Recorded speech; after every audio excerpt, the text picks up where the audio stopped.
আচ্ছা, আজকের হচ্ছে চলতড়িৎ চ্যাপ্টার হবে, তাই তো? কারেন্ট ইলেকট্রিসিটি,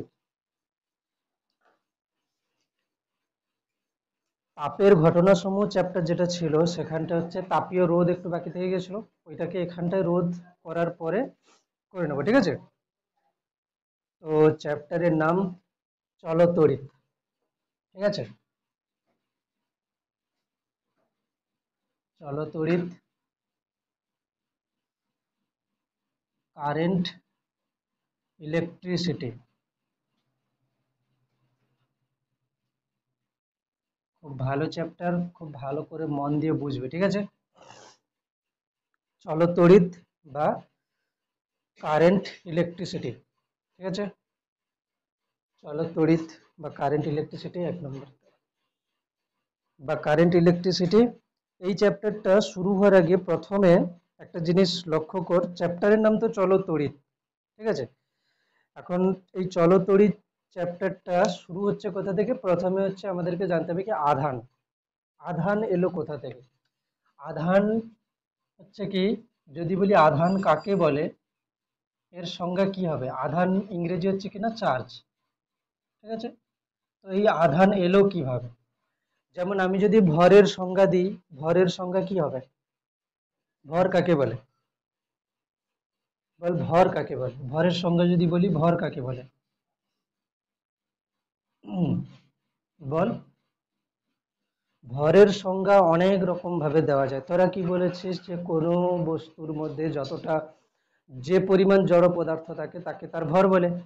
এটা এমনি স্বাভাবিকভাবে জেনে এসছে, কিন্তু ভরের অনেক রকমের সংজ্ঞা হয়। একটা হচ্ছে যেমন অভিকর্ষীয় ভর হয়, তারপরে একটা হচ্ছে কি যে জড়ত্বীয় ভর হয়, অনেক রকমের ভরের সংজ্ঞা, মানে ভরের সংজ্ঞা দেওয়া কিন্তু কঠিন আছে, ঠিক আছে? ভরের সংজ্ঞা এত সহজে দেওয়া যায় না। কেন না, ভর হচ্ছে পদার্থের একটা ধর্ম, ঠিক আছে? প্রত্যেক পদার্থে ভর থাকবেই থাকবে। ঠিক সেরকম ভাবে আধানও পদার্থের একটা ধর্ম, যার সাহায্যে আমরা তড়িৎ এবং চুম্বকীয় বল অনুভব করতে পারি, ঠিক আছে? যদি এরকম দেওয়া যায়, কিন্তু অ্যাকচুয়ালি আধানের কোনো সংজ্ঞা দেওয়া যায় না, ঠিক আছে? তবু আমি লিখছি কিরকম, যে আধান হচ্ছে কি, যে পদার্থের পদার্থের একটি স্বকীয় ধর্ম, যার দ্বারা কোনো বস্তুর ওপর তড়িৎ বল এবং চুম্বকীয় বলের প্রভাব প্রভাব জানা যায়, বা বা বস্তু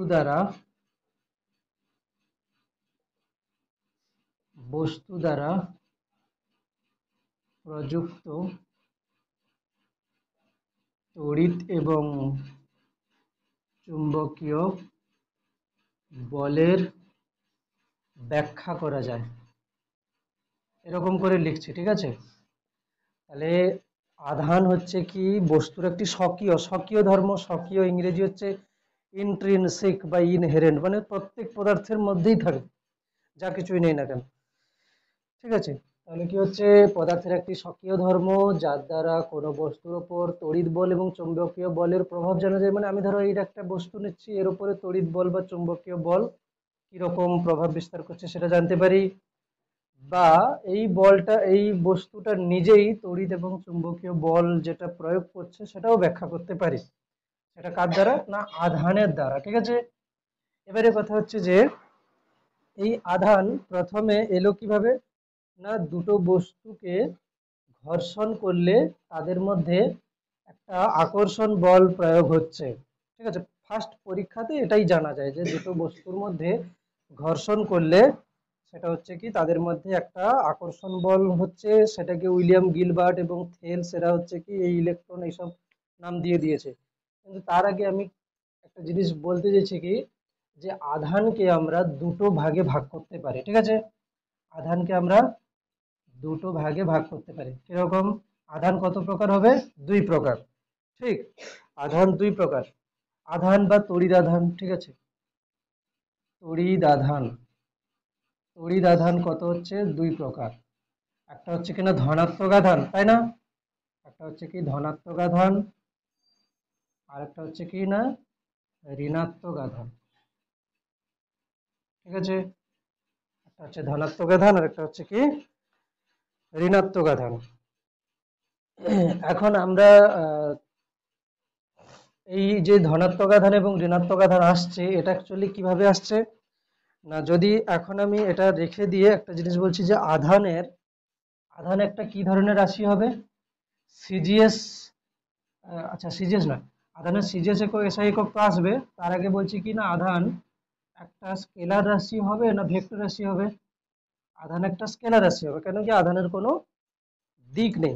ঠিক আছে, আধান হচ্ছে কি একটা স্কেলার রাশি, আধান স্কেলার রাশি। ঠিক, আধান একটা স্কেলার রাশি, আধানের সিজিএস একক কি হচ্ছে? সিজিএস একক হচ্ছে লেখ, সিজিএস একক হচ্ছে স্ট্যাট কুলম বা ইএসইউ আধান। ঠিক আছে, এসআই একক কি হচ্ছে? এসআই একক হচ্ছে কি শুধু কুলম। ঠিক আছে, কুলম বাংলায় লিখতে পারি কুলম। তাহলে আধানের একটা স্কেলার রাশি হচ্ছে, কেন কি এর শুধু মান আছে, দিক বা অভিমুখ নেই। আধানের সিজিএস একক স্ট্যাট কুলম বা ইএসইউ আধান, এসআই একক হচ্ছে কি না কুলম। একটা সম্পর্ক এখানে আছে যে কুলম সমান এক কুলম সমান 3 × 10⁹ স্ট্যাট কুলম। এটা হচ্ছে এদের মধ্যে সম্পর্ক, 1 কুলম সমান 3 × 10⁹ স্ট্যাট কুলম। ঠিক আছে,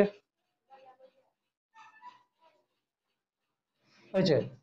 আধান একটা স্কেলার রাশি হচ্ছে, সিজিএস একক স্ট্যাট কুলম বা ইএসইউ আধান, আর এসআই একক হচ্ছে কিনা কুলম, 1 কুলম সমান 3 × 10⁹ স্ট্যাট কুলম। অসুবিধা আছে? এবারে আধানের মাত্রা জানতে হবে, কিরকম না আধানের মাত্রা জানার সময় আমরা কিরকম লিখবো, যে এটা আমি লিখছি আধান, আধানকে থার্ড ব্র্যাকেটের মধ্যে লিখে দিয়েছি। আধানের যখন মাত্রা লিখতে চাইছি কি করে লিখবো? আমরা যে 7টা ভৌত রাশি জেনেছিলাম, কি কি ছিল? দৈর্ঘ্য, ভর, সময়, উষ্ণতা। ঠিক আছে, আর কি ছিল না? তড়িৎ প্রবাহ মাত্রা, এরকম ছিল না? তার মধ্যে তড়িৎ প্রবাহ মাত্রা যেটা ছিল, তড়িৎ প্রবাহ মাত্রা, এই তড়িৎ প্রবাহ মাত্রার যে মাত্রা হচ্ছে, অ্যাকচুয়ালি এখানে তড়িৎ প্রবাহ মাত্রা হচ্ছে একটা মানে হচ্ছে ভৌত রাশি, যার মাত্রা হচ্ছে কিনা এ, মানে অ্যাম্পিয়ার, আমরা এ বলে লিখি। ঠিক আছে, অ্যাম্পিয়ারটা এর একক হচ্ছে, অ্যাম্পিয়ারটা হচ্ছে এর একক। ঠিক আছে, বহু বইতে এ লেখা থাকে, আবার এর মাত্রাটাকে আইও লেখা থাকে। ঠিক আছে, অ্যাম্পিয়ার হচ্ছে এর একক, কিছু কিছু বইতে এর মাত্রাকে এ লেখা থাকে, আবার কিছু কিছু বইতে আই লেখা থাকে, তবে আই লিখবি। ঠিক আছে, এবারে আমি কি করে আধানের মাত্রা লিখবো, কেন কি আমরা কি জানি না তড়িৎ প্রবাহ মাত্রা সমান কি জানি আধান বাই সময়। মানে কি, ধর এটা একটা হচ্ছে কিনা পরিবাহী তার। ঠিক আছে, এর সময়ে এর হচ্ছে কি এর মধ্য দিয়ে যে তড়িৎ আধান যাচ্ছে, তাকে যদি সময় দিয়ে ভাগ করি, মানে একক সময়ে যে আধান যাচ্ছে, সেটা হচ্ছে কি এই তারের মধ্যে দিয়ে তড়িৎ প্রবাহ মাত্রা। তাহলে তড়িৎ প্রবাহ মাত্রা কি হচ্ছে? আধান বাই সময়। এবারে এইখানে আমাকে দেখতে হবে কি, যে আমি যদি লিখি আধান সমান কি লিখবো না তড়িৎ প্রবাহ মাত্রা গুণিতক সময়, তড়িৎ প্রবাহ মাত্রা গুণ সময়। এইখান থেকে একটা জিনিস কি বোঝা যাচ্ছে, যে আধানকে তড়িৎ প্রবাহ মাত্রা সময়ের সাথে গুণ করে পাচ্ছি। তাহলে তড়িৎ প্রবাহ মাত্রার যে মাত্রা হচ্ছে সেটা কত? আই, সময়ের মাত্রা হচ্ছে কি টি। এই জন্য আধানের মাত্রা কি দাঁড়াচ্ছে? আইটি। ঠিক আছে, আধানের মাত্রা দাঁড়াচ্ছে কি না আইটি। তাহলে এত সময় কি বললাম, যে আধান কাকে বলে? প্রথম বলেছি আধান কাকে বলে, তারপরে বলেছি আধান দুই প্রকার, আধান একটা স্কেলার রাশি, এর সিজিএস একক, এসআই একক, সিজিএস আর এসআই এককের মধ্যে সম্পর্ক, আধানের মাত্রা লিখে দিয়েছি এতটা পর্যন্ত, ঠিক আছে? আধানের মাত্রা এতটা পর্যন্ত লিখে দিয়েছি।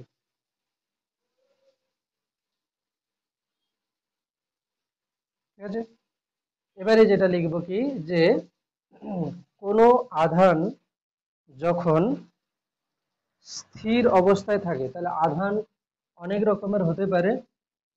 আমি বেশি ডিটেলসে এখানে বলছি না, তবে দুটো জিনিস বলছি কি, যে আধান যদি কোনো একটা তড়িৎ আধান স্থির আছে, তাহলে সেটা হবে কি না স্থির তড়িৎ। ঠিক আছে, তাহলে কি লিখবো, যে কোনো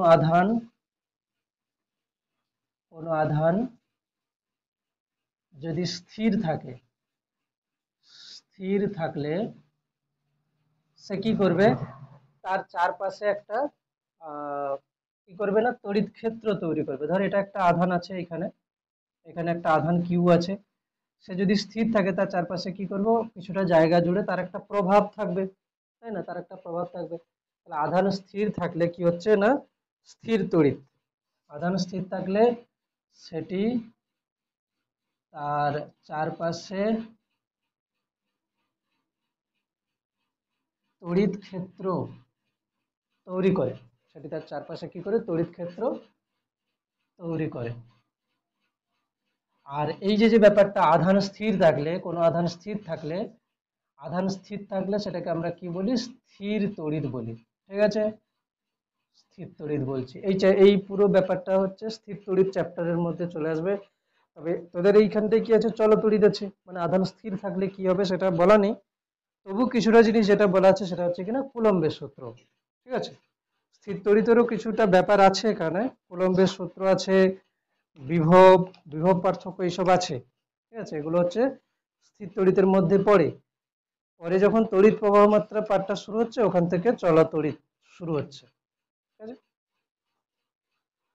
আচ্ছা, আধান যখন গতিশীল, কোনো আধান গতিশীল হলে, গতিশীল হলে কি কি হতে পারে? ঠিক আছে, গতিশীল অনেক রকমের হতে পারে। একটা হচ্ছে কি না সমবেগে গতিশীল হতে পারে, কি ত্বরণে গতিশীল হতে পারে। এত কিছু না বলে শুধু একটাই জিনিস কি বলছি, যে গতিশীল হচ্ছে, আধান গতিশীল হচ্ছে মানে তড়িৎ প্রবাহ হচ্ছে, তাই না? কোনো জিনিস যদি আমি বলি যে একটা পাইপের মধ্য দিয়ে জল যাচ্ছে, মানে জলের কণাগুলো গতিশীল আছে, তাহলে বলবো কি জলের প্রবাহ হচ্ছে। ইংরেজিতে কি বলবো, ওয়াটার কারেন্ট, তাই না? ইংরেজিতে কি বলবো, ওয়াটার কারেন্ট। আর কোনো তারের মধ্য দিয়ে যদি আধান যায় গতিশীল অবস্থাতে, আধান, তাহলে সেটাকে কি বলবো, তড়িৎ প্রবাহ হচ্ছে। ইংরেজি কি বলবো, ইলেকট্রিক কারেন্ট, তাই না? তার মানে কারেন্ট কথাটা কোনো জিনিসের প্রবাহকে বোঝায়। সেটা মানে হচ্ছে ওয়াটার কারেন্ট হতে পারে, ইলেকট্রিক কারেন্ট হতে পারে, কি এয়ার কারেন্টও হতে পারে। ঠিক আছে, এরকম। তাহলে কোনো আধান গতিশীল মানে কি হচ্ছে না তড়িৎ প্রবাহ হবে। আবার এই তড়িৎ প্রবাহটা কি তৈরি করে না চৌম্বক ক্ষেত্র তৈরি করে। কি তৈরি করে, চৌম্বক ক্ষেত্র। যেটা পরে আছে কি, চৌম্বক ক্ষেত্র আছে, মনে হচ্ছে তো আছে। হুম, আছে, ঠিক আছে, চৌম্বক ক্ষেত্র আছে। তাহলে তড়িৎ প্রবাহ, সেই তড়িৎ প্রবাহ কি করে না চৌম্বক ক্ষেত্র তৈরি করে। ঠিক আছে, এই যে পুরো ব্যাপারটা, এটাকে আমরা কি বলে দেব, এটাকে বলে দেব কি না চলতড়িৎ। ঠিক আছে, এটাকে বলে দেব কি চলতড়িৎ, চ্যাপ্টারের মধ্যে পড়বে। ঠিক আছে, তাহলে প্রথমটা ছিল কি স্থির তড়িৎ, আধান যদি স্থির থাকে। দ্বিতীয়টা হচ্ছে কি আধান যদি গতিশীল থাকে, তাহলে হয়ে যাবে কি চলতড়িৎ। ঠিক গেল? তাহলে স্থির থাকলে কেবলমাত্র হচ্ছে কি তড়িৎ ক্ষেত্র তৈরি করছে, আর আধান যদি গতিশীল থাকে তাহলে তড়িৎ প্রবাহ তৈরি করছে, চৌম্বক ক্ষেত্র তৈরি করছে। তার সঙ্গে সঙ্গে আধান যেহেতু আছে না, তড়িৎ ক্ষেত্রও তৈরি করবে। মানে আধান স্থির থাকুক বা গতিশীল থাকুক, সে তড়িৎ ক্ষেত্র সবসময় তৈরি করবে। ঠিক আছে, স্থির থাকলে শুধু তড়িৎ ক্ষেত্র, গতিশীল থাকলে কি হচ্ছে তড়িৎ ক্ষেত্র তো আছে, তার সঙ্গে তড়িৎ প্রবাহ তৈরি হয়ে যাবে। আর ওই তড়িৎ প্রবাহটা কি করবে, চৌম্বক ক্ষেত্রও তৈরি করবে। ঠিক আছে, এতগুলো জিনিস হয়ে যাচ্ছে এখানে।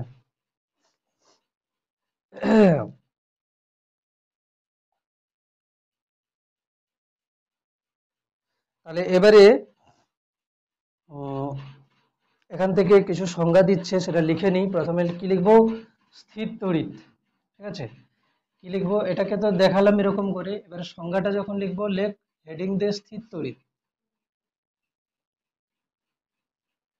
স্থির তড়িতের সংজ্ঞা লিখছি। স্থির তড়িৎ,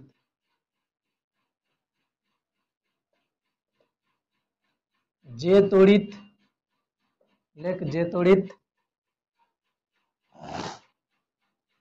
যে তড়িৎ উৎপত্তি স্থলেই, যে তড়িৎ উৎপত্তি স্থলেই স্থির অবস্থায় থাকে, যে তড়িৎ উৎপত্তি স্থলেই স্থির অবস্থায় থাকে তাকে স্থির তড়িৎ বলে।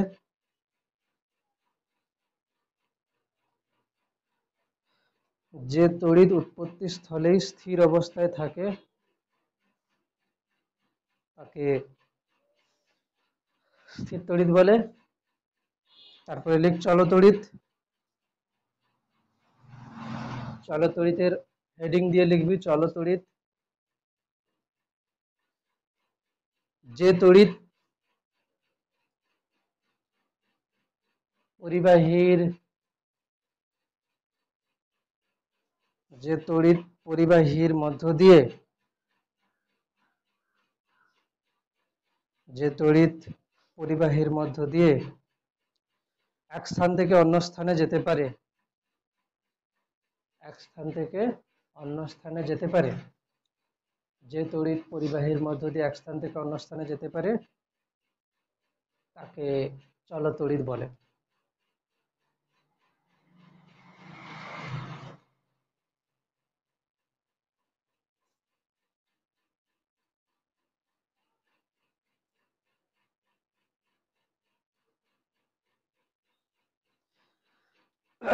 এই যে চলতড়িৎ বলে।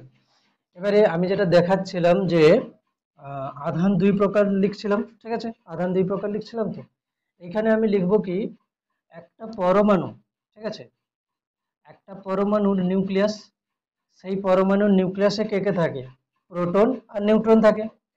কি থাকে? প্রোটন আর নিউট্রন থাকে। একটা পরমাণুর নিউক্লিয়াসে থাকে কে? প্রোটন আর নিউট্রন। আর বাইরে কি থাকে?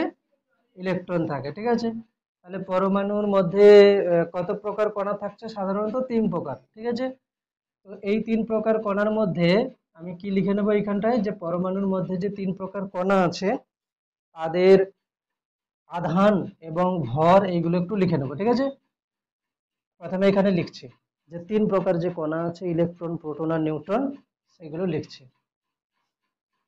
এটা পরে আসছে। কি লিখবো? পরমাণুর মধ্যে তিন প্রকার কণা। ঠিক আছে, প্রথম কি লিখছি? ইলেকট্রন। ইলেকট্রনের আধান কত হয় না? -1.6 ইন্টু 10⁻⁻19 কুলম্ব। ইলেকট্রনের আধানটা, ঠিক আছে, মাইনাস মানে ইলেকট্রন একটা ঋণাত্মক আধানের কণা। নাম্বার দুই, প্রোটন। প্রোটনের আধান কত হবে না? +1.6 ইন্টু 10⁻⁻19 কুলম্ব। মানে ইলেকট্রনের যা আধান, প্রোটনের সমান আধান কিন্তু ধনাত্মক। নাম্বার তিন হচ্ছে কি না? নিউট্রন। নিউট্রনের আধান কি হয়? শূন্য, মানে নিউট্রাল। ঠিক আছে, এর সঙ্গে একটা জিনিস লিখে নেবো কি, আধানের জানার সঙ্গে সঙ্গে আমরা কি লিখে নেবো? ভর। ইলেকট্রনের ভর কত হয়? 9.11 ইন্টু 10⁻31 কেজি। প্রোটনের ভর কত হয়? প্রোটনের ভর হয় 1.673 ইন্টু 10⁻27 কেজি। আর নিউট্রনের ভর কত হবে? 1.675 ইন্টু 10⁻27 কেজি। ব্যাস, ইলেকট্রন, প্রোটন, নিউট্রনের আধান আর ভর লিখছি। তার মধ্যে একটা জিনিস কি বোঝা যাচ্ছে, যে ইলেকট্রনের আধান আর প্রোটনের আধান কিন্তু সমান। এবং কি হচ্ছে বিপরীত বিপরীত প্রকৃতির আধান হচ্ছে, তাই না? বিপরীত প্রকৃতির আধান হচ্ছে।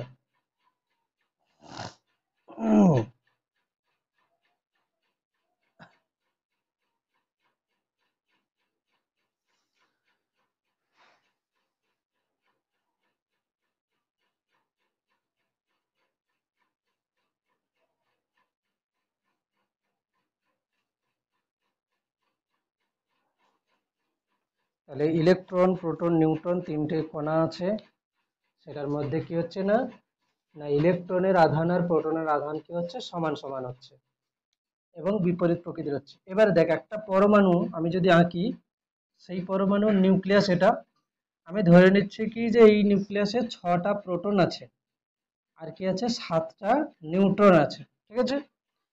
এবারে আমরা কি জানি, একটা পরমাণুতে যতগুলো প্রোটন থাকে ততগুলো ইলেকট্রন থাকে, মানে এটাতে কি হবে, 6টা ইলেকট্রন থাকবে। তাহলে প্রথম কক্ষে কটা ইলেকট্রন থাকে, দুটো। পরের কক্ষে ম্যাক্সিমাম 8টা থাকতে পারে, এখানে যেহেতু 6টা আছে মোট, তাহলে এখানে কি হবে, 4টে থাকবে, ঠিক আছে? তাহলে এখান থেকে একটা জিনিস কি বোঝা যাচ্ছে, যে একটা পরমাণুর মধ্যে ইলেকট্রনের সংখ্যা আর প্রোটনের সংখ্যা কিন্তু সমান। এবারে ইলেকট্রনের জন্য যে ঋণাত্মক আধান হবে, প্রোটনের জন্য সেই পরিমাণ ধনাত্মক আধান হবে। তাহলে মোট আধান কি হবে, 0 হবে। তার মানে কি হচ্ছে, আর নিউট্রনের জন্য তো আধান কোনো নেই, নিউট্রনের তো আধান 0। তাহলে এখান থেকে কি লিখবো, এখান থেকে আমি এরকম করে লিখছি যে, যদি আমি এখানে লিখি, যে এখানে লিখছি নাম্বার, বা এখানে এরকম করে লিখছি, পরমাণুর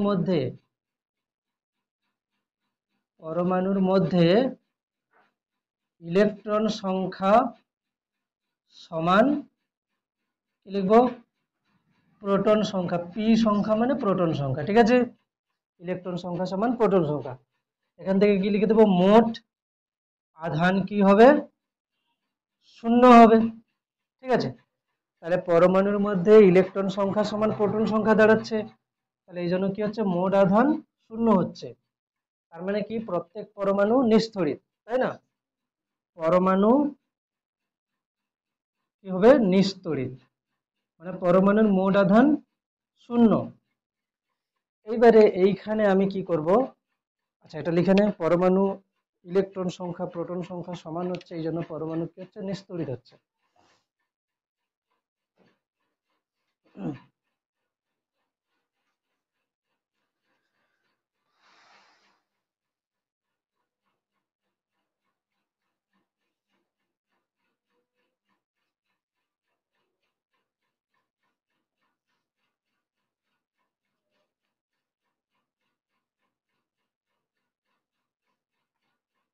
বুঝছে, পরমাণু কি হচ্ছে, নিস্তড়িত হচ্ছে। এবারে দেখ একটা জিনিস, আমি কি করলাম না, এই পরমাণুটাতে কিছু ইলেকট্রন কি করলাম, যোগ করলাম, মানে এই পরমাণুটাতে কিছু ইলেকট্রন দিলাম, দিলে কি হবে, তাহলে কি লিখলাম, কিছু সংখ্যক ইলেকট্রন যোগ করা হলো, ঠিক আছে? কিছু সংখ্যক যদি ইলেকট্রন যোগ করি, তাহলে এখানে প্রথমে কটা ইলেকট্রন ছিল, 6টা, আমি ধরলাম দুটো ইলেকট্রন যোগ করেছে, তাহলে এখন ইলেকট্রন কটা, 8টা।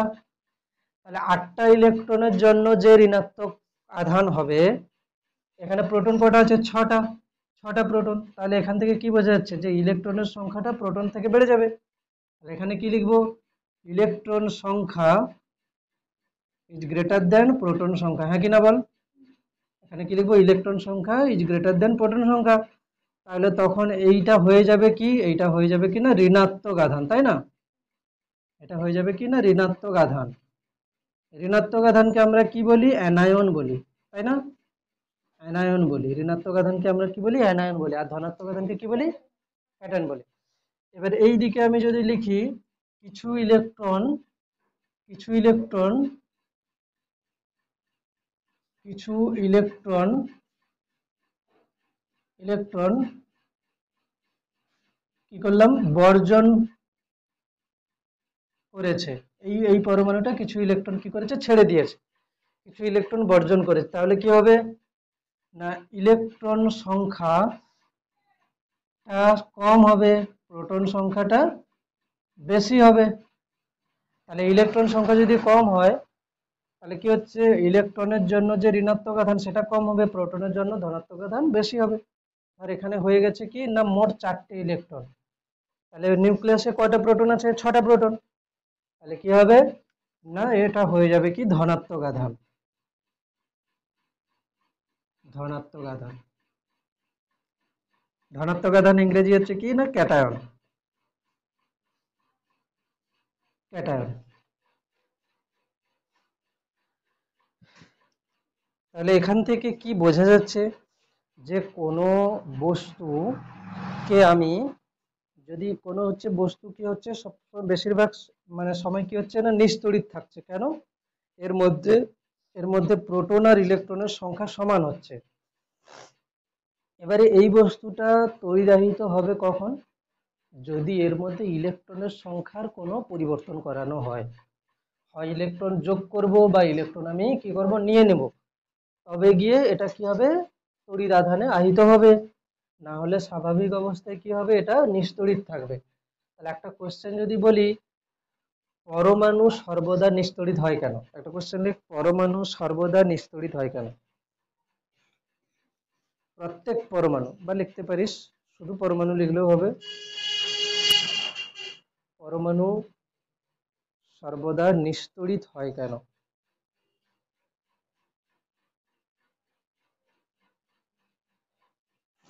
কি লিখবি বলতো, বোঝালাম তো, কি লেখা উচিত।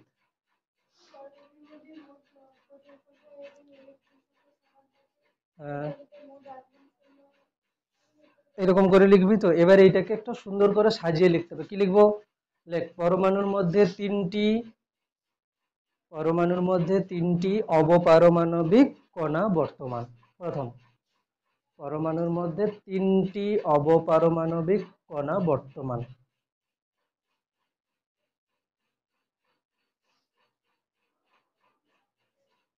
সেগুলি হলো ইলেকট্রন, প্রোটন, নিউট্রন।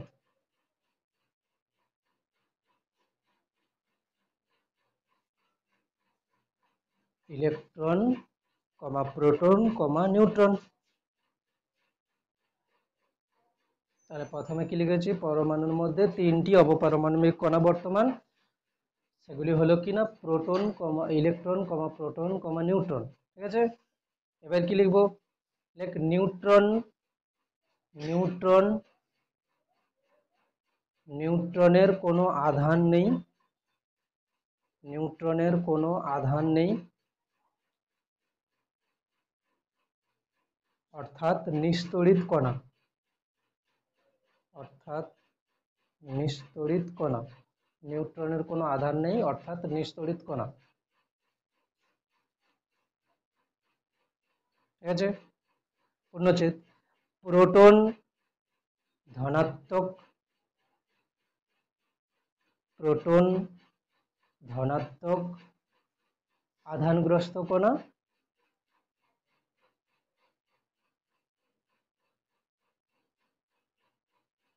এবং প্রোটন ধনাত্মক আধানগ্রস্ত কণা এবং ইলেকট্রন ঋণাত্মক আধানগ্রস্ত কণা।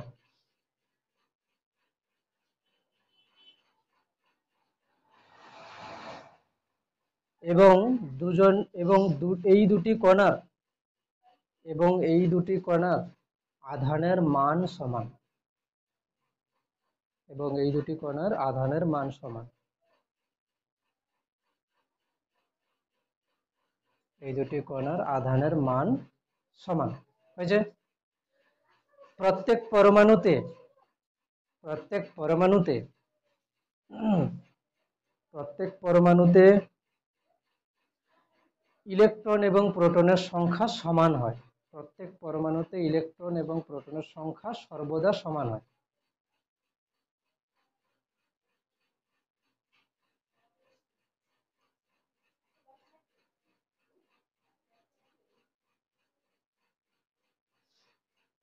তাই ইলেকট্রনের জন্য মোট ঋণাত্মক আধান তাই ইলেকট্রনের জন্য মোট ঋণাত্মক আধান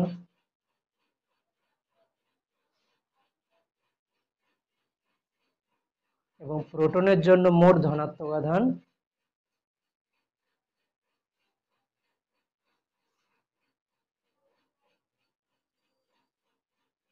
এবং প্রোটনের জন্য মোট ধনাত্মক আধান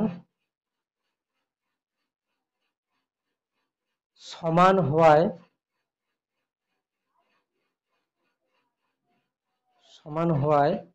একটি পরমাণুর মোট তড়িৎ আধান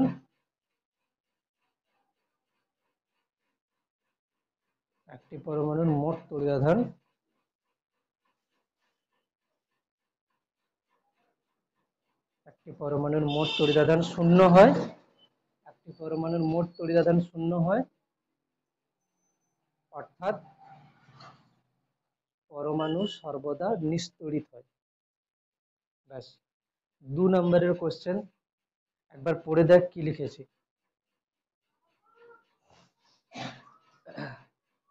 একবার পড়।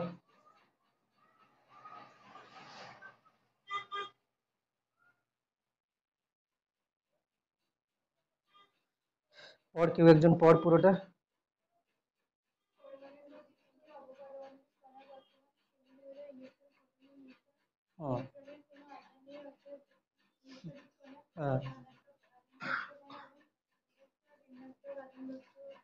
করা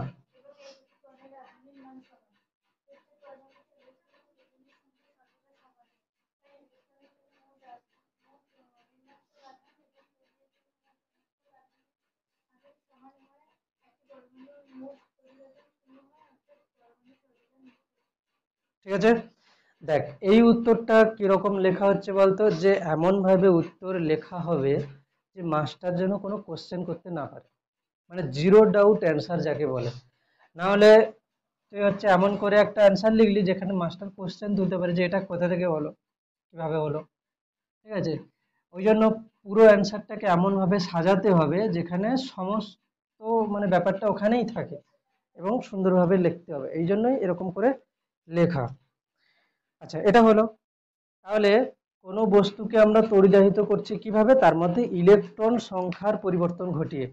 প্রোটন সংখ্যার পরিবর্তন কি ঘটাতে পারবো? না, কেন? প্রোটন হচ্ছে নিউক্লিয়াসের মধ্যে আছে। নিউক্লিয়াসের মধ্যে যে কণা দুটো আছে সেটা হচ্ছে কি প্রোটন আর নিউট্রন। এরা হচ্ছে কি খুব শক্তিশালী বন্ধন শক্তি, মানে নিউক্লিয় বন্ধন শক্তি দ্বারা আবদ্ধ আছে। এদেরকে আমি কোনো কিছু করতে পারবো না। ঠিক আছে, যদি করতে যাই তাহলে পরমাণুটাই মানে ভেঙে যাবে, অন্য কিছু হয়ে যাবে, ওটা করা যাবে না। এবার যেটা কথা হচ্ছে যে আমি দুটো মানে হচ্ছে কোনো বস্তুকে আমি তড়িদাহিত করতে পারি অনেক ভাবে। কিরকম? তার মধ্যে একটা পদ্ধতি হচ্ছে কি, ধর এইরকম একটা বস্তু নিলাম আর এরকম আর একটা বস্তু নিলাম। ঠিক আছে, এটা ধর এ, এটা হচ্ছে বি। এবার কি হয়েছে না, প্রত্যেক পরমাণুর মধ্যে ইলেকট্রনের যে মানে হচ্ছে সব পদার্থের পরমাণুর মধ্যে যে ইলেকট্রনের যে বিন্যাস একই সমান নয়। ধর আমি যদি বলি সোডিয়ামের হচ্ছে কি পরমাণুর মধ্যে যে ইলেকট্রনের বিন্যাস সেটা যেমন হবে, ক্লোরিনের নিশ্চয়ই সেরকম হবে না, আলাদা হবে। মানে আমরা যেমন পর্যায় সারণীতে করেছি না, কেউ কেউ হচ্ছে কি হয় ধাতু হয়, কেউ অধাতু হয়। মানে কেউ হচ্ছে খুব সহজে ইলেকট্রন ছেড়ে দিতে পারে, দিয়ে নোবেল গ্যাসের মতো ইলেকট্রন মানে হচ্ছে চেষ্টা করবে ইলেকট্রন হচ্ছে বিন্যাস, আর কেউ কি করতে পারে, ইলেকট্রন নিতে পারে। তো এই যে ব্যাপারটা হচ্ছে, এখানে দুজনকে যদি ঘর্ষণ করানো হয়, মানে দুজনকে যদি ঘষা হয়, তাহলে কি হবে? দেখা গেল এ কয়েকটা ইলেকট্রন ছেড়ে দিল, আর এ হচ্ছে কি দুটো ইলেকট্রন ছেড়ে দিল।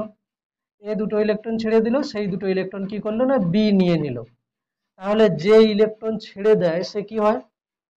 ধনাত্মক। যে ইলেকট্রন ছেড়ে দেবে সে হয়ে যাবে কি ধনাত্মক, এ হয়ে গেল কি ধনাত্মক, আর যে ইলেকট্রন নিয়ে নিল সে হয়ে গেল কি ঋণাত্মক। এবারে আমরা কি জানি যে এখানে লিখবি একটা জিনিস, যে সমজাতীয় আধান কি করে না, বিকর্ষণ করে। মানে কি, মানে আমি যদি বলি প্লাস আর প্লাস, তাহলে এদের মধ্যে হবে কি রিপালশন, আর মানে রিপালশন মানে বিকর্ষণ, ঠিক আছে, মাইনাস মাইনাস আর মানে কি হচ্ছে রিপালশন মানে বিকর্ষণ। তাহলে সমজাতীয় আধান কি করছে, বিকর্ষণ করে। আর হচ্ছে কিনা বিপরীত প্রকৃতির আধান কি করে, আকর্ষণ করে। বিপরীত প্রকৃতির আধান কি করে, আকর্ষণ করে, মানে প্লাস আর মাইনাস কি করবে, আকর্ষণ করবে। আরেকটা জিনিস সেটা হচ্ছে কি, যে কোনো আধান এবং এবং অনাহিত, অনাহিত মানে কি, যেটা কোনো তড়িদাহিত নয়, অনাহিত বস্তুর মধ্যে কি হবে, আকর্ষণ হবে, তাই না? তার মানে কি ব্যাপারটা হলো, যে কেবলমাত্র মানে সমজাতীয় যদি আধান হয় তাহলে কি হতে পারে, বিকর্ষণ। আর যদি বিপরীত প্রকৃতির হয়, আকর্ষণ। আরো একবার আকর্ষণ হতে পারে, সেটা হচ্ছে কি, কোনো একটা হচ্ছে তড়িদাহিত, সে ধনাত্মক হতে পারে, ঋণাত্মক হতে পারে, আরেকজন অনাহিত মানে তার কোনো আধান নেই, তাহলে সেক্ষেত্রেও আকর্ষণ হতে পারে। তাহলে এখান থেকে কি বোঝা যাচ্ছে, যদি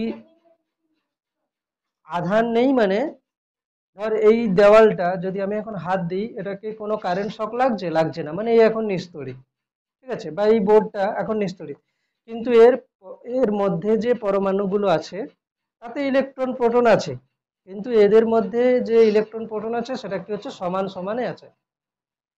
যদি ইলেকট্রন আর প্রোটন সংখ্যার যদি কোনো পার্থক্য করে দেই, মানে কিছু ইলেকট্রন নিয়ে নিলাম বা কিছু ইলেকট্রন দিলাম, তখন এটা হয়ে যাবে কি, তড়িদাহিত, ঠিক আছে। আর না হলে কি হবে, এটা অনাহিত থাকবে। অনাহিত মানে কি, মোট তড়িদাধান শূন্য আছে, ঠিক আছে। তার মানে এই নয় যে এর মধ্যে ইলেকট্রন প্রোটন নেই, আছে, সমান সংখ্যায় আছে।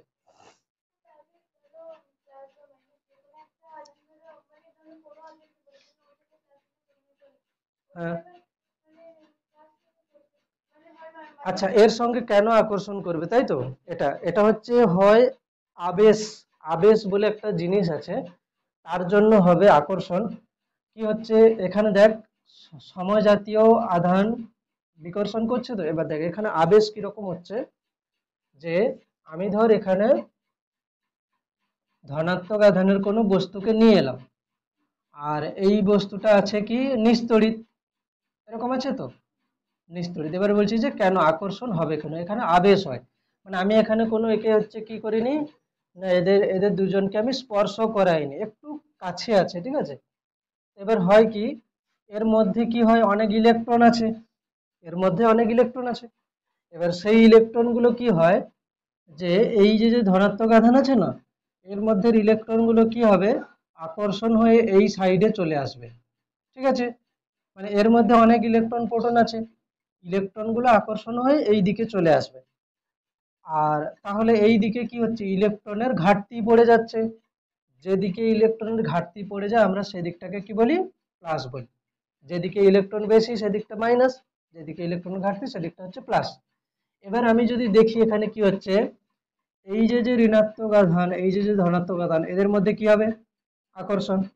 আচ্ছা, এই যে যে ধনাত্মক আধান আর এই যে ধনাত্মক আধান, এদের মধ্যে কি হবে, বিকর্ষণ। কিন্তু কথা হচ্ছে কি, এই ঋণাত্মক আধানটা এর কাছে আছে, মানে আকর্ষণটা বেশি হবে, আর এই ধনাত্মক আধান কি আছে, দূরে আছে, মানে কি হবে, বিকর্ষণটা কম হবে। আকর্ষণ বেশি, বিকর্ষণ কম হচ্ছে, তাহলে আলটিমেট কি হবে, আকর্ষণ হবে। এটা হলো তড়িৎ আবেশ, এখানে নেই, ওই জন্য জাস্ট এরকম করে বলে দিচ্ছিলাম, ঠিক আছে।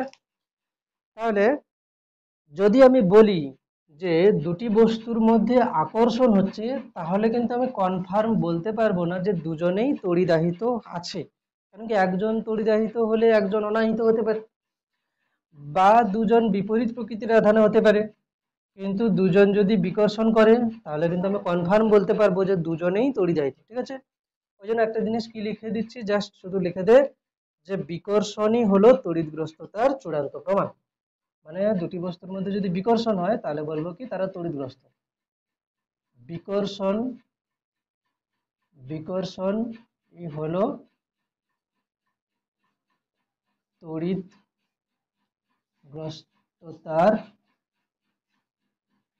চূড়ান্ত প্রমাণ। তার মানে কি হচ্ছে, আমি কনফার্ম বলতে পারবো যে বিকর্ষণ যদি হয় তাহলে কনফার্ম বলতে পারবো কি এরা দুজনেই তড়িদাহিত। আর যদি আকর্ষণ হয় তাহলে কি বলবো, একটা পসিবিলিটি কি হচ্ছে যে বিপরীত প্রকৃতির হতে পারে, একজন প্লাস একজন মাইনাস। আবার এটাও তো হতে পারে একজন প্লাস আছে একজনের কোনো আধান নেই, কি একজন মাইনাস আছে আরেকজনের কোনো আধান নেই।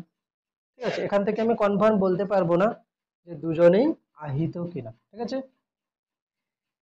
তো এই যে যে বললাম যে দুটো বস্তুকে যদি ঘর্ষণ করানো হয় তাহলে তাদের মধ্যে কি হচ্ছে, ইলেকট্রনের আদান প্রদান হচ্ছে।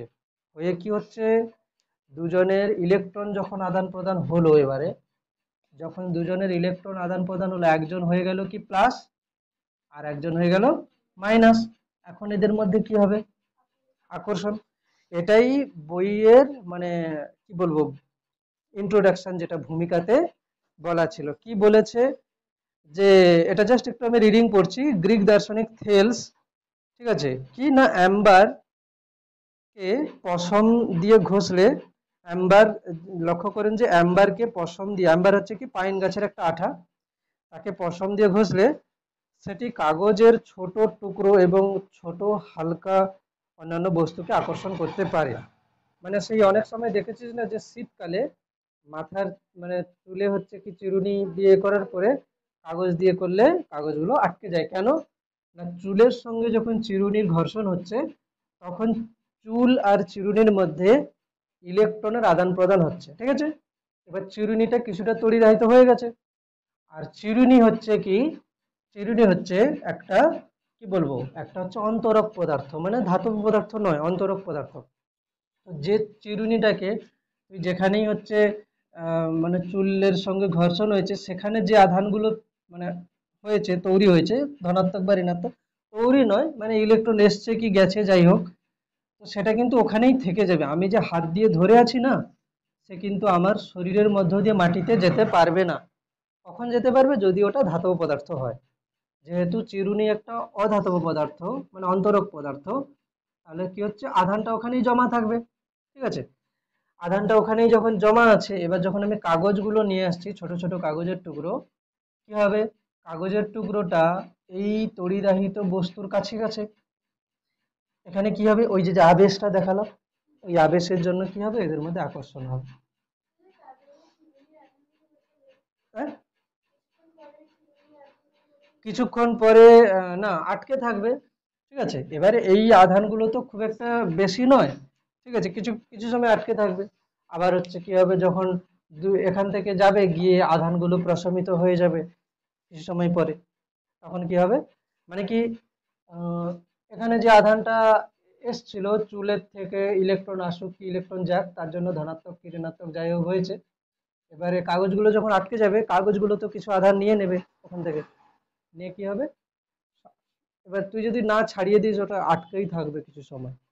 ঠিক আছে, তো এইটা কি বলছে যে দীর্ঘ সময় পর, আচ্ছা অনেকদিন পর কি হচ্ছে, ডক্টর উইলিয়াম গিলবার্ট দেখান যে কেবলমাত্র অ্যাম্বারই নয়, এবোনাইট, রজন, কাঁচ প্রভৃতি পদার্থ একই রকম আচরণ করে।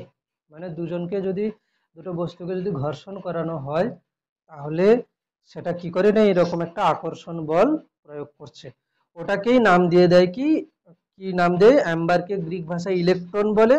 ঠিক আছে, এটা কিন্তু বানানটা কি আছে, ELEKTRON, ইলেকট্রন।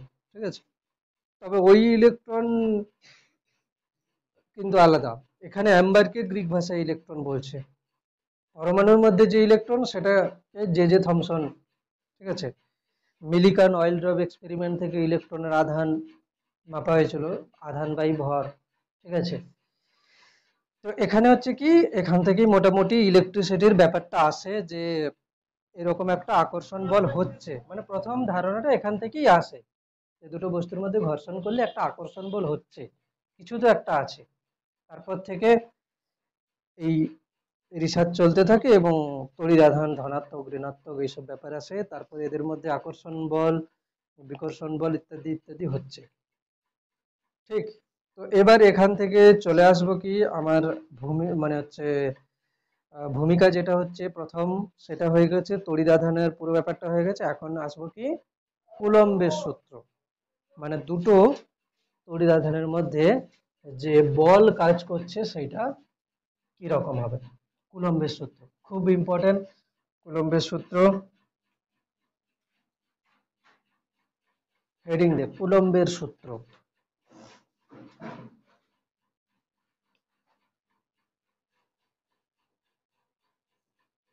কুলম্বের সূত্র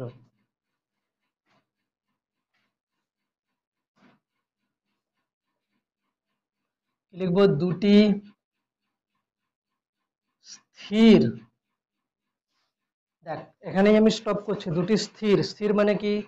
আধান দুটো যেখানে আছে সেখানেই থাকবে। ধর আমি এটাকে বললাম হচ্ছে কি, এটা একটা আধান Q1 আর এটা একটা আধান কি Q2। এরা কিন্তু স্থির থাকবে, ঠিক আছে? এরা কিন্তু কোথাও গতিশীল হবে না। এই রকম কন্ডিশন রাখতে হবে প্রথমে। দুটি স্থির বিন্দু আধানের মধ্যে, বিন্দু আধানের মধ্যে, এবার বল বিন্দু আধান মানে কি? বিন্দু আধান মানে কোনো জিনিস কি বিন্দু হয় আদবে? হয় কি? আমি ধরো হচ্ছে দুটো হচ্ছে আধানের মধ্যে আমি বল বার করছি, দুটো আধান কি প্রকৃতপক্ষে বিন্দু হবে? হবে না। তাহলে বিন্দু আমি ভাববো কখন? না, আমি ধরো দেখছি যে, দেখ এইরকম দুটো, এটা একটা বল আছে, এটা একটা বল আছে, এরা এরকম কাছে আছে। আমি এই দুজনকে এখন কিন্তু বিন্দু বলে ভাবতে পারবো না। কিন্তু এই বল দুটো যদি 200 কিলোমিটার দূরে থাকে দুজনে, তাহলে এদের দূরত্বটা এত বেশি, এত বেশি যে এদের যে আকারটা তাকে আমি বিন্দুর মতো ভাবতে পারি। তার মানে কি? বিন্দু আধান মানে কি? আধানের আকৃতির থেকে এদের মধ্যে দূরত্ব অনেক বেশি হতে হবে। এটা হলো ব্যাপার, ঠিক আছে? তবে এখানে ওটা মানে ব্যাখ্যা করতে বলছে না, শুধু জাস্ট এই টার্মটা কি বলতে চাইছে সেটা বোঝানো হবে। তাহলে দুটি স্থির বিন্দু আধানের মধ্যে কার্যকর কার্যকর আকর্ষণ বা বিকর্ষণ বল, কার্যকর আকর্ষণ বা বিকর্ষণ বল, বিকর্ষণ বল কি হবে? না, আধান দুটির গুণফলের সহিত সমানুপাতিক। আধানদ্বয়ের আধানদ্বয়ের পরিমাণের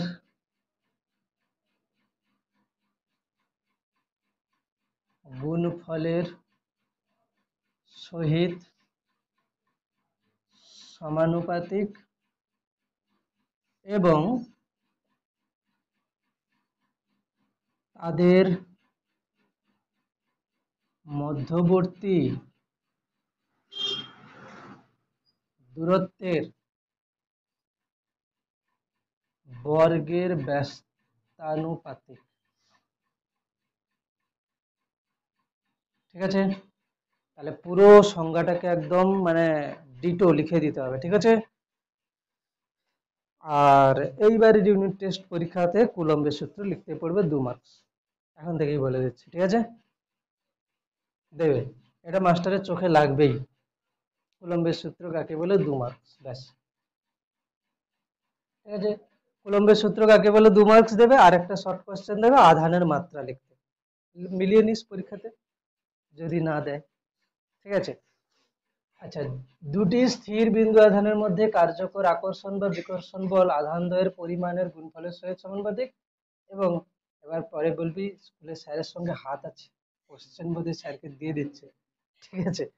মাধ্যমিকেও মিলিয়ে নিবি, পড়ে যাবে পরীক্ষাতে, তখন আবার বলবি মাধ্যমিকের বোর্ডের সঙ্গে হাত আছে। দুটি স্থির বিন্দু আধানের মধ্যে কার্যকর আকর্ষণ বা বিকর্ষণ বল আধানদ্বয়ের পরিমাণের গুণফলের সহিত সমানুপাতিক এবং তাদের মধ্যবর্তী দূরত্বের বর্গের ব্যস্তানুপাতিক। এটাকে এবার ব্যাখ্যা করতে হবে। কিরকম কি লিখবো? যে এটা ব্যাখ্যা, ব্যাখ্যা হচ্ছে এরকম করে লিখবো, ধরি Q1 এবং Q2, হ্যাঁ এটা ছবিটা আঁকতে হবে। Q1 এবং Q2 মানে দুটি আধান, দুটি আধান পরস্পর থেকে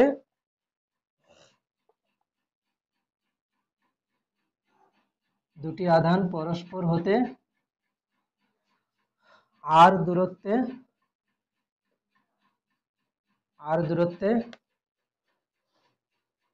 অবস্থিত, ঠিক আছে, আর দূরত্বে অবস্থিত।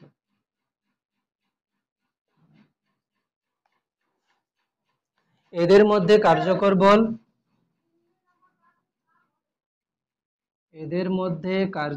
বল, কার্যকর তড়িৎ বল, এদের মধ্যে কার্যকর তড়িৎ বল এফ হলে কুলম্বের সূত্রানুযায়ী, ঠিক আছে, কুলম্বের সূত্রানুযায়ী F proportional to Q1 Q2, ঠিক আছে। অ্যাকচুয়ালি না, মানে এইরকম জিনিস কিছু হয় না। এই যে বইতে লেখে না যে একবার লেখে F proportional to Q1 Q2, ঠিক আছে, যখন আর হচ্ছে স্থির, তারপরে লেখা এফ প্রপোর্শনাল টু 1/r², যখন Q1 Q2 স্থির, তারপরে লেখে যে F proportional to Q1 Q2/r², যখন প্রত্যেকে ভাই এসব কিছু হয় না, এসব বোকা বানানো হয় বইতে, ঠিক আছে। এইসব আদবে কিছুই হয় না, ঠিক আছে, যে এটাকে স্থির রাখবো এটা হবে, এটাকে স্থির রাখবো এটা হবে, তারপরে লিখবো যে সমানুপাতিক ধ্রুবক, এইসব কিছু হয় না ভাই। এই সূত্র হচ্ছে এক্সপেরিমেন্টাল, সোজা সাপটা F proportional to Q1 Q2/r², ব্যাস, আর কিছুই হয় না। তবুও লেখে বইতে, দেখতে ভালো লাগে, ঠিক আছে, লিখতে বেশ এরকম সুন্দর সুন্দর করে লেখে, কিন্তু এরকম কিছুই হয় না, ঠিক আছে। তাহলে বাট তবু মাস্টার তো দেখে খাতা কাটবে, বলবে এটা কেন লিখিস নি, ঠিক আছে, কিন্তু এরকম কোথাও নেই এইসব ব্যাপার। তাহলে কি লিখবো, F proportional to Q1 Q2 যখন আর স্থির, ঠিক আছে, এফ প্রপোর্শনাল টু 1/r² যখন Q1, Q2 স্থির। স্থির না লিখে লেখ ধ্রুবক, স্থির মানে তো বুঝিয়ে যাবে স্থির গতিশীল, অন্য মিনিং আবার বার করে নিতে পারে, লেখ ধ্রুবক।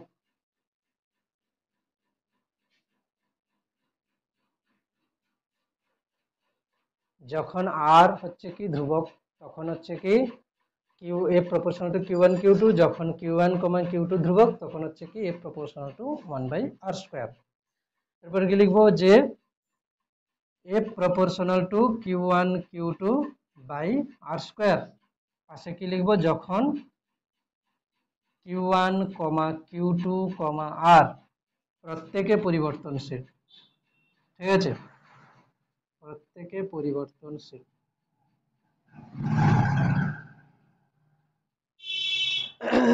প্রত্যেকে পরিবর্তনশীল।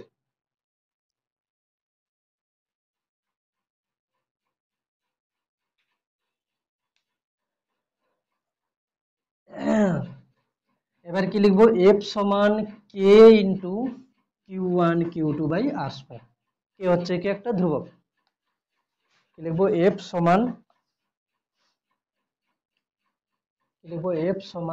কে ইন্টু Q1 Q2/r², পাশে কি লিখবি, যেখানে, এখানে নিচে লিখবি যেখানে কে হলো একটি সমানুপাতিক ধ্রুবক, ঠিক আছে, কে হলো একটি সমানুপাতিক ধ্রুবক, একে স্থির তড়িৎ বল ধ্রুবক বলে, একে স্থির তড়িৎ বল ধ্রুবক বা কুলম্ব ধ্রুবক বলে, ঠিক আছে, একে স্থির তড়িৎ বল ধ্রুবক এবং একে স্থির তড়িৎ বল ধ্রুবক বা কুলম্ব ধ্রুবক বলে, ঠিক আছে। এবার লিখবো কি, যে কুলম্ব ধ্রুবক বা স্থির তড়িৎ বল ধ্রুবক কি কি বিষয়ের উপর নির্ভর করে, মানে এর মানটা কি কি বিষয়ের উপর নির্ভর করতে পারে। কোশ্চেন লেখ, কোশ্চেনটা হচ্ছে কি, স্থির তড়িৎ বল ধ্রুবক বা কুলম ধ্রুবক কি কি বিষয়ের উপর নির্ভর করে? কি কি বিষয়ের উপর নির্ভর করে? নাম্বার 1 কি লিখবো?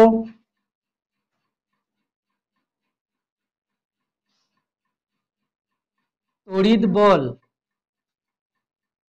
কমা আধান, কমা দূরত্ব, ঠিক আছে?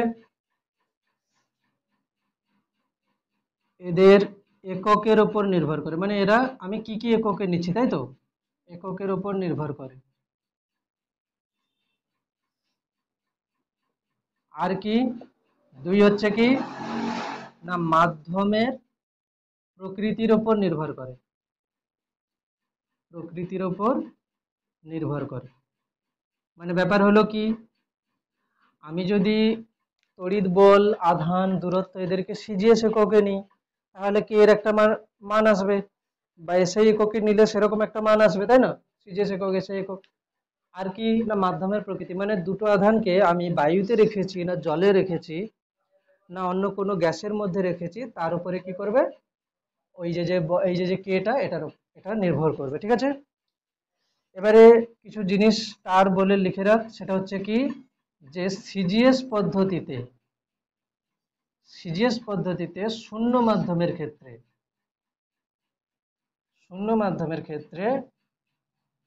কে সমান কত হবে? 1। কে এর মানটা 1 হবে সিজিএস পদ্ধতিতে শূন্য মাধ্যমের ক্ষেত্রে।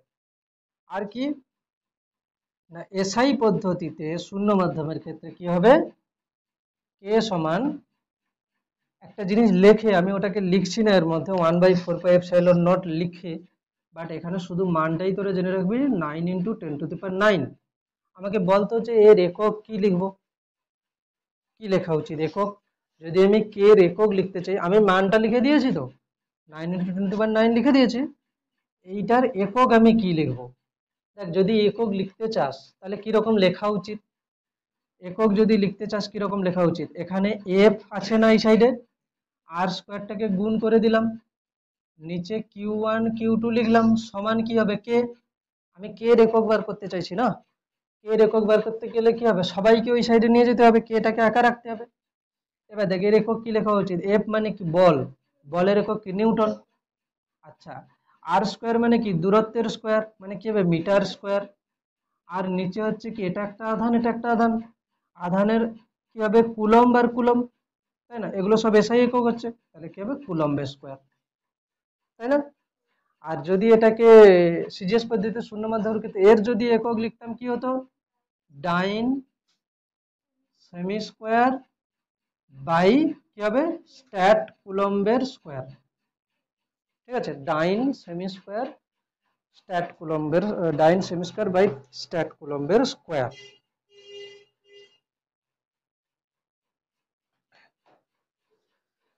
তাহলে সিজিএস পদ্ধতিতে শূন্য মাধ্যমের ক্ষেত্রে সূত্রটা কেমন হবে, আর এসআই পদ্ধতিতে শূন্য মাধ্যমের ক্ষেত্রে সূত্রটা কেমন হবে? কটা বাজে?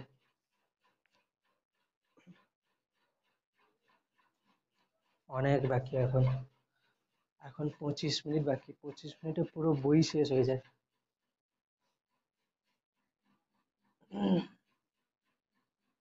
হ্যাঁ, কন্টেন্ট পড়ে দিলেই হয়ে যায় মুখস্থ,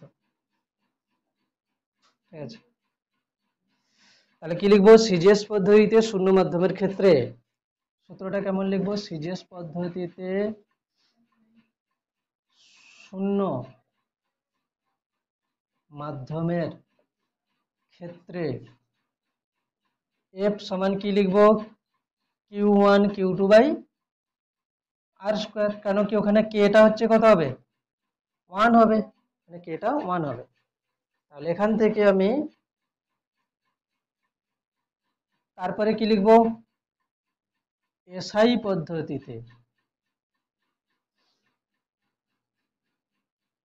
পদ্ধতিতে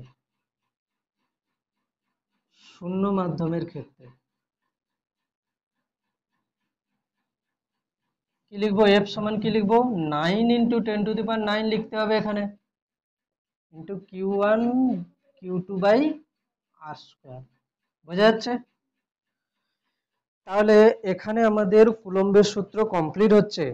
এর উপরে কিছু কিছু আমি কোশ্চেন মানে দিচ্ছি, অঙ্ক দিচ্ছি, ঠিক আছে? দেখি কি অঙ্ক আছে, অনুশীলনীতে আছে কি দেখছি। যদি না থাকে তাহলে দেখছি।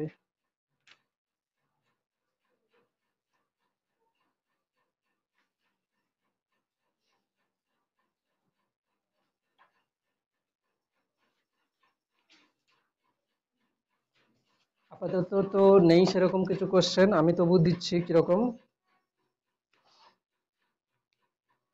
দেখ, বায়ুতে থাকা আর শূন্য মাধ্যমে থাকা একই রকম ধরা যায়, ঠিক আছে? বায়ু আর শূন্য মাধ্যমটাকে একই রকম ধরা যায়। কিরকম কোশ্চেন দিচ্ছি, লেখ যে বায়ুতে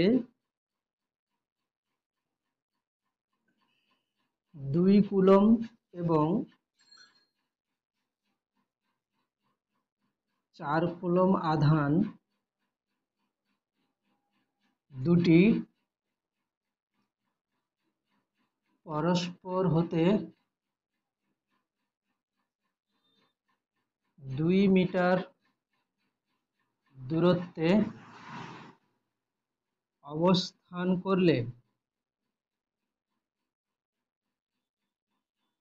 তাদের মধ্যে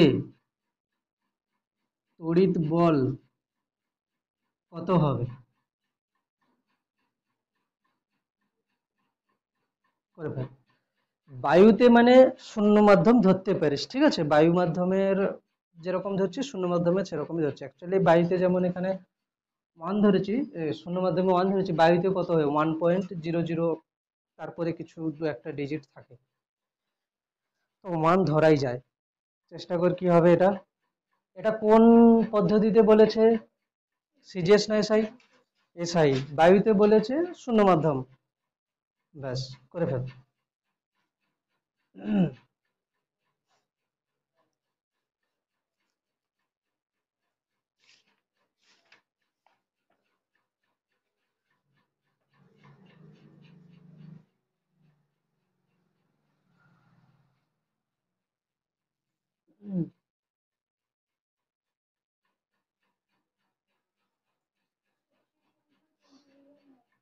কত হচ্ছে, তাহলে কি করব এখানে, সিজি, এটা হচ্ছে এসআই পদ্ধতি, বায়ু মাধ্যম, তাই তো? তাহলে কি লিখবো এখানে, এফ সমান, তাহলে শুধু এটা লিখতে পারিস, এসআই পদ্ধতিতে বায়ু মাধ্যমের ক্ষেত্রে এফ সমান 9 × 10⁹ Q1 Q2/r²। পাশে লিখে নিবি Q1 সমান 2 কুলম্ব, Q2 সমান 4 কুলম্ব, আর সমান 2 মিটার। ব্যাস হয়ে যায়, লিখেছি। এখান থেকে কি হচ্ছে, 9 × 10⁹, Q1 হচ্ছে কত 2, Q2 হচ্ছে কত 4, বাই হচ্ছে 2 এর স্কোয়ার, 2 এর স্কোয়ার মানে 4, 4 আর এই 4 কেটে গেল, তাহলে কত হচ্ছে 18, 9 × 2 = 18 × 10⁹ কি হবে, নিউটন হবে। তাহলে এফটা হবে কত, 18 × 10⁹ নিউটন। অ্যান্সার নিউটনে আসবে, তো বলটা নিউটনে আসবে। এই তোরা বুঝতে পারছিস? বোঝা যাচ্ছে? বোঝা যাচ্ছে না কোনো ডাউট?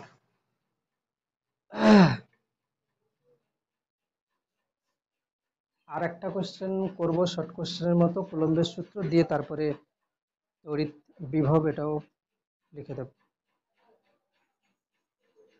বইতে জেনে রেখো যে লেখা আছে কি, কেবলমাত্র বিন্দু আধানের ক্ষেত্রে কুলম্বের সূত্র প্রযোজ্য, স্থির তড়িৎ আধানের ক্ষেত্রে প্রযোজ্য, গতিশীল আধানের ক্ষেত্রে প্রযোজ্য নয়।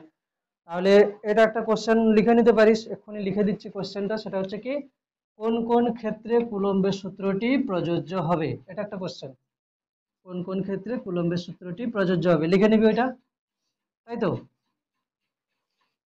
কোশ্চেনটা হচ্ছে লিখতে পারিস, কারণ কি মনে থাকবে না পরে। কোন কোন ক্ষেত্রে, বা কোন কোন ক্ষেত্রে কুলম্বের সূত্র প্রযোজ্য,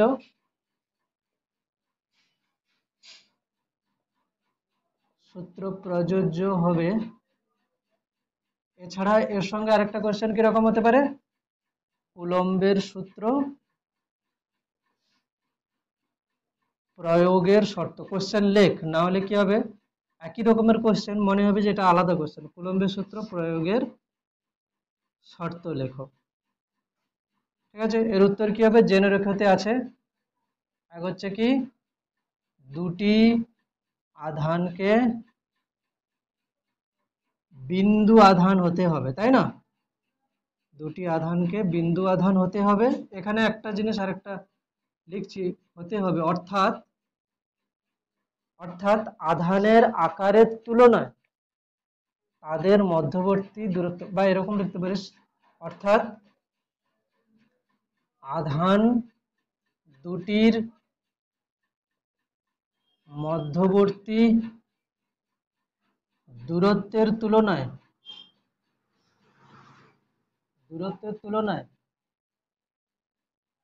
তাদের আকার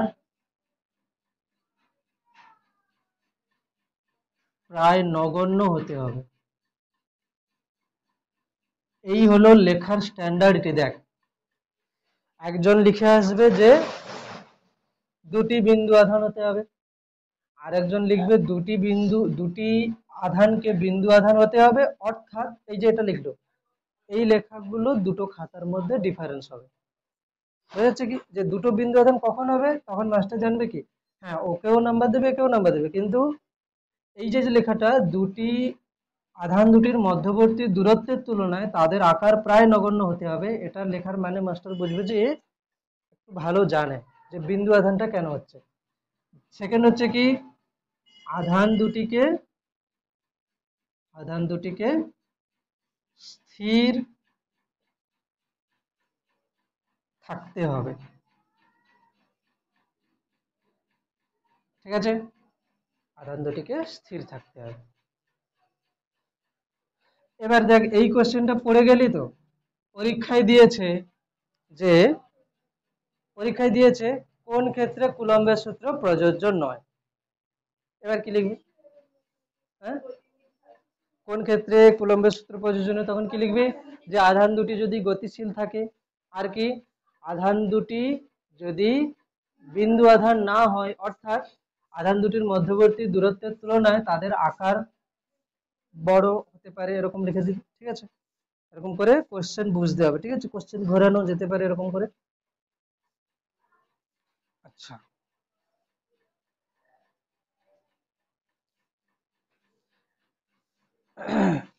এরপর হেডিং দে।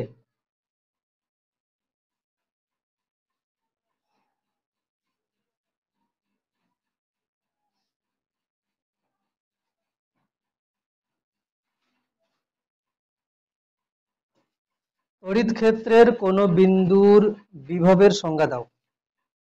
তড়িৎ ক্ষেত্রের কোন বিন্দুর বিভবের সংজ্ঞা দাও।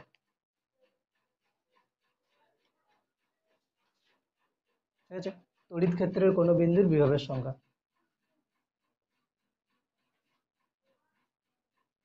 তড়িৎ ক্ষেত্রের কোন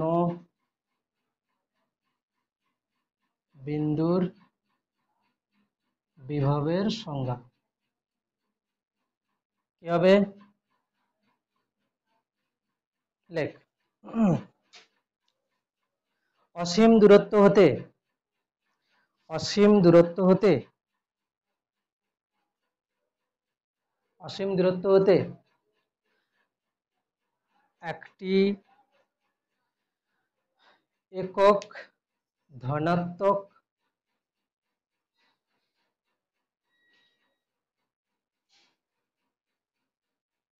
লিখছি, অসীম দূরত্ব হতে একটি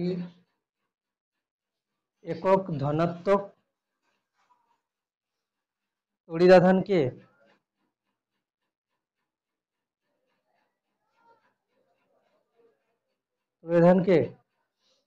তড়িৎ ক্ষেত্রের কোন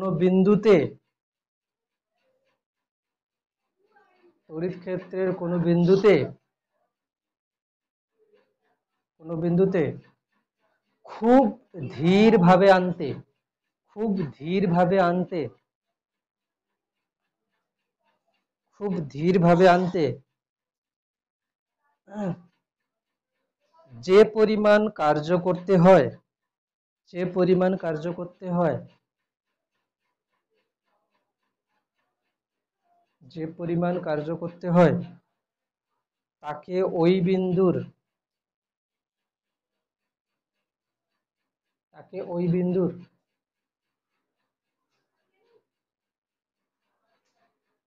তাকে ওই বিন্দুর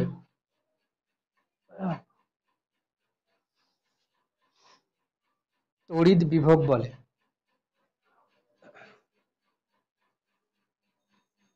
ঠিক আছে, এবার দেখ তাহলে কি হচ্ছে, ধর আমি কি বলছি যে প্রথমে না এখান থেকে এখানে কিউ আধান আছে প্রথমে, ঠিক আছে। এখন এই কিউ আধানটা আমি যদি বলি যে এ স্থির আছে, তাহলে এ তার চারপাশে কি করবে, একটা তড়িৎ ক্ষেত্র তৈরি করবে। আচ্ছা, কোনো আধানের তড়িৎ ক্ষেত্র কত দূর পর্যন্ত থাকতে পারে? না, আমি যদি মানে হিসাব মতো দেখি কুলম্বের সূত্র, এ ফিজিক্যালস to k q one q two by r square. আমি যদি বলি যে এই যে যে বলটা কত দূরত্বে দুটো আধান থাকলে শূন্য হবে, দেখ এখানে আমি ধর প্রথমে দূরত্ব রেখেছি 1 মিটার, পরে রেখেছি 2 মিটার, 4 মিটার, 10 মিটার, মানে কি দূরত্ব পরপর বাড়াচ্ছি। বাড়ালে কি হবে, বলটা কি হবে, আস্তে আস্তে কি হবে, কমতে থাকবে।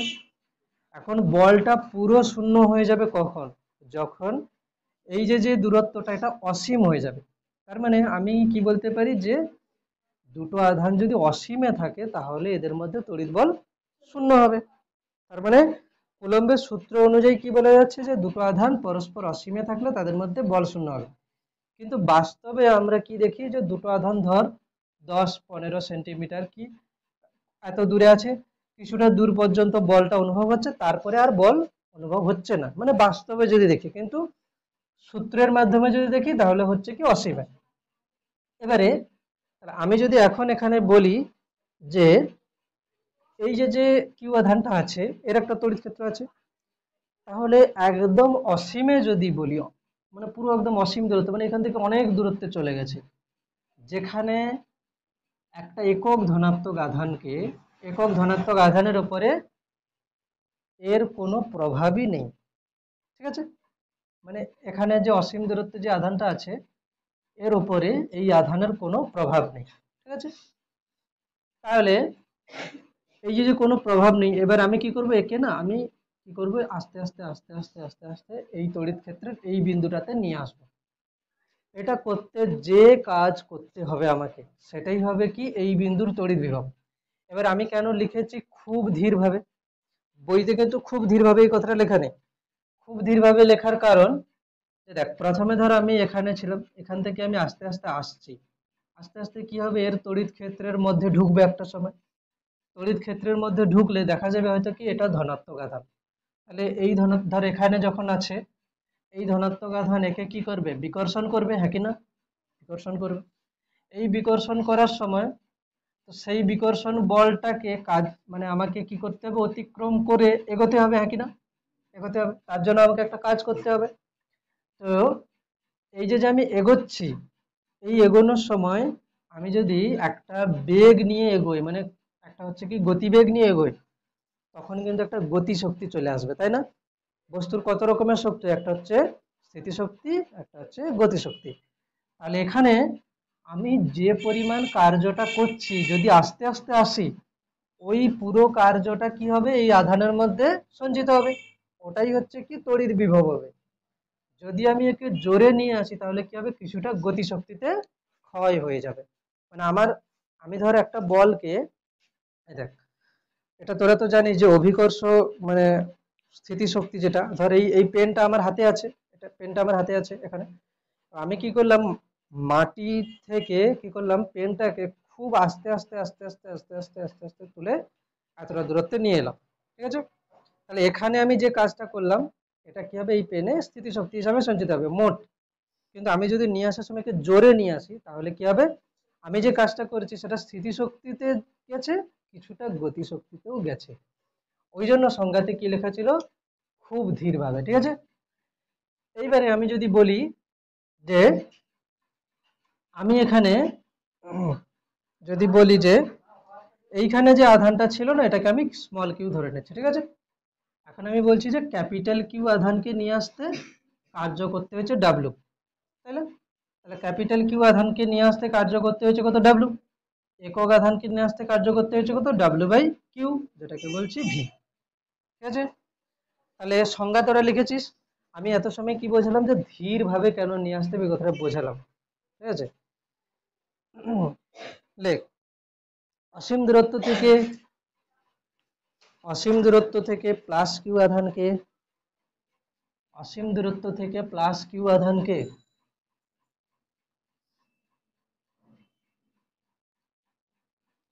অসীম দূরত্ব থেকে প্লাস কিউ আধানকে তড়িৎ ক্ষেত্রের কোনো বিন্দুতে আনতে, হ্যাঁ হ্যাঁ সংজ্ঞার পরে লিখে দেবো আর কি। অসীম দূরত্ব থেকে প্লাস, এটা হচ্ছে কি না বিভবের গাণিতিক রূপ যেটা হবে, ঠিক আছে। অসীম দূরত্ব থেকে প্লাস কিউ আধানকে আনতে যদি কৃতকার্য ডাব্লু হয়, যদি কৃতকার্য ডাব্লু বা ডাব্লু কার্য করতে হয়, অসীম দূরত্ব থেকে প্লাস কিউ আধানকে তড়িৎ ক্ষেত্রের কোনো বিন্দুতে আনতে, অসীম দূরত্ব থেকে প্লাস কিউ আধানকে তড়িৎ ক্ষেত্রের কোনো বিন্দুতে আনতে যদি ডাব্লু কার্য করতে হয়, যদি ডাব্লু কার্য করতে হয়, তবে ওই বিন্দুর বিভব, ওই বিন্দুর বিভব ভি সমান ডাব্লু বাই কিউ, আছে ভি সমান ডাব্লু বাই কিউ। এবার বল এর সিজিএস একক কি হবে। উপরে কি আছে, কার্য, নিচে আছে কি, আধান। কার্যের সিজিএস একক কি, কার্যের সিজিএস একক কি, আর্ক। তাহলে হবে কি না, আর্ক, ইংরেজি বাংলায় লিখি, আর্ক বাই কি হবে, ইএসইউ আধান। ইএসইউ কে আবার লোক বাংলায় কিরকম লিখবে, ঠিক আছে, কি লিখেছে না, ঠিক আছে স্ট্যাট কুলম লিখছি বা ইএসইউ আধান লিখে দিচ্ছি,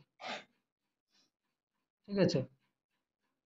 এটাকে আরেকটা কি বলা যেতে পারে, ইএসইউ বিভব বলা যেতে পারে, তাই তো, বা আরো বলা যেতে পারে স্ট্যাট ভোল্ট, ঠিক আছে, ওই বাংলা ইংরেজি ঘন্টা হয়ে গেছে, ঠিক আছে, স্ট্যাট ভোল্ট।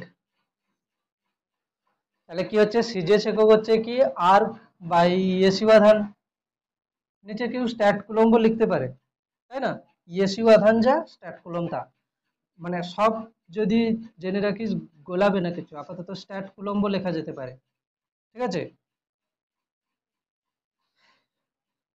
মানে ব্যাপার হচ্ছে যে এই যে যে আধান বিভব ভিওএলটি, এটা হচ্ছে এমনি কিছু না। আচ্ছা, আহ, যেটা বলছি যে আধান বিভব তারপরে হচ্ছে কি তড়িৎ প্রবাহ মাত্রা, এই সবের সিজিএস একক কিরকম লেখে জানিস, সিজিএস একক ধর আধানের সিজিএস একক লিখছি, কি লিখবো, ইএসইউ আধান বা স্ট্যাট কুলম্ব, হয়ে গেল আধানের সিজিএস একক। যদি বলি বিভবের সিজিএস একক, বিভব, তাহলে কি লিখবো, ইএসইউ বিভব বা স্ট্যাট ভোল্ট, এরকম করে লিখবো, ঠিক আছে, এরকম করে লেখা যায়। তাহলে এটা হলো কি আর্ক বাই স্ট্যাট কুলম বা আর্ক বাই ইএসইউ আধান, ঠিক আছে, সমান ইএসইউ বিভব বা স্ট্যাট ভোল্ট, এরকম লিখছি, ঠিক আছে। এসআই একক কি হবে, এসআই একক হবে কি না জুল পার কুলম, যেটাকে আমরা কি বলছি, ভোল্ট, শুধু ভোল্ট। ভোল্ট হচ্ছে এসআই একক, সিজিএস একক হবে কি স্ট্যাট ভোল্ট। ভোল্ট হচ্ছে এসআই একক, সিজিএস একক হচ্ছে কি স্ট্যাট। এবার বল 1 ভোল্ট সমান কত স্ট্যাট ভোল্ট, কি করে করব, 1 ভোল্ট সমান কত স্ট্যাট ভোল্ট কি করে বার করব।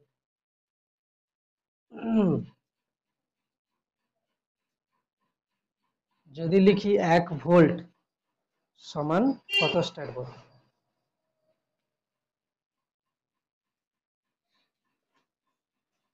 স্ট্যাট ভোল্ট, কি করে করব দেখ, 1 ভোল্ট সমান কি লিখবো, 1 জুল/1 কুলম, হ্যাঁ কি না? জুল মানে কত আর্ক, 1 জুল মানে 10⁻⁷ আর্ক। 1 কুলম মানে কত স্ট্যাট কুলম, 3 × 10⁹ স্ট্যাট কুলম, তাই না? এখান থেকে একটা জিনিস দেখ, 10⁷ কেটে গেলে কি হবে, নিচে থাকবে 3 × 10⁻², তাই না? 7টাকে যদি নিচে নিয়ে আসি, তাই তো, আর্ক বাই কি হবে, স্ট্যাট কুলম হয়েছে, আর্ক বাই স্ট্যাট কুলম হচ্ছে। আচ্ছা, এবারে এটাকে আমি কিরকম লিখবো, যে 1/300 আর্ক বাই স্ট্যাট কুলম মানে কি হবে, হয়ে যাবে স্ট্যাট ভোল্ট। তাহলে এখান থেকে কি হচ্ছে, 1 ভোল্ট সমান 1/300 স্ট্যাট ভোল্ট, বা 1 স্ট্যাট ভোল্ট সমান 300 ভোল্ট। দেখ এখানে স্ট্যাট ভোল্ট সিজিএস একক, কিন্তু স্ট্যাট ভোল্ট বড় ইউনিট, ভোল্ট ছোট ইউনিট, তাই না? মানে এই যে ধারণা যে সিজিএস একক ছোট হয়, এসআই একক বড় হয়, এটা কখন বলা যায়, যখন হচ্ছে ভৌত রাশিটা হচ্ছে কি প্রাথমিক রাশি হবে, মানে দৈর্ঘ্য, ভর, উষ্ণতা। কিন্তু যখন সেটা হচ্ছে কি লব্ধ রাশি হয়ে যাবে, তখন তার এসআই একক ছোটও হতে পারে, সিজিএস একক বড় হতে পারে। একটা লাস্ট জিনিস বাকি আছে, সেটা হচ্ছে কিনা মাত্রা। বিভবের মাত্রা কি করে বার করবো, ঠিক আছে? বিভবের মাত্রা বার করবো কিভাবে, বিভবের মাত্রা কি করে হবে, দেখ কার্যের মাত্রা বাই আধানের মাত্রা, হ্যাঁ কি না বল, কার্য বাই আধান না, কার্যের মাত্রা কিরকম হবে, দেখ আমি বলছি কার্য সমান কি, বল গুণিতক সরণ। কার্য সমান বল গুণিতক সরণ। বল সমান কি, ভর গুণিতক ত্বরণ, এটা সরণ তো আছে। আচ্ছা, ভর ত্বরণ মানে কি, বেগ বাই সময়। কিভাবে বার করছি দেখ, আবার কি ভর এটা থাকছে, বেগ মানে কি সরণ বাই সময়, সময় আর সময় গুণ হলে কি হবে, সময়ের স্কয়ার। উপরে আরো একটা সরণ ছিল, তাই না? তাহলে এখন কার্যের মাত্রা কিরকম করে করছি দেখ, ভর আছে এম, ভরের জন্য এম, সরণ আর সরণ মানে হচ্ছে কি দৈর্ঘ্য, দৈর্ঘ্যের L², নিচে আছে কি T², নিচে আছে T², তাহলে হবে কত, এম L² T⁻², হয়েছে? তাহলে কার্যের মাত্রা কি দাঁড়াচ্ছে, কার্যের মাত্রা দাঁড়াচ্ছে এম, সরণের জন্য L², নিচে T², তাহলে হচ্ছে কত, এম L² T⁻², এটা হলো কার্যের মাত্রা। আধানের মাত্রা কি আসবে, আইটি, আধানের মাত্রা বার করেছি, তাহলে কি হচ্ছে, এম L² T⁻², এটা হচ্ছে কি আইটি। তাহলে হয়ে যাবে কত, এম, উপরে আছে কত L², T⁻² ছিল, এই টিটা উপরে উঠলে কত হবে, T⁻³ I⁻², এটা হলো কি বিভবের মাত্রা। খুব ইম্পর্টেন্ট, পরীক্ষাতে দিতে পারে, শর্ট কোশ্চেন, ঠিক আছে? ব্যাস, আজকের এই পর্যন্ত থাকছে, ভালো করে পড়ে আসবি, ঠিক আছে? কারো কোনো ডাউট আছে বলতে পারিস।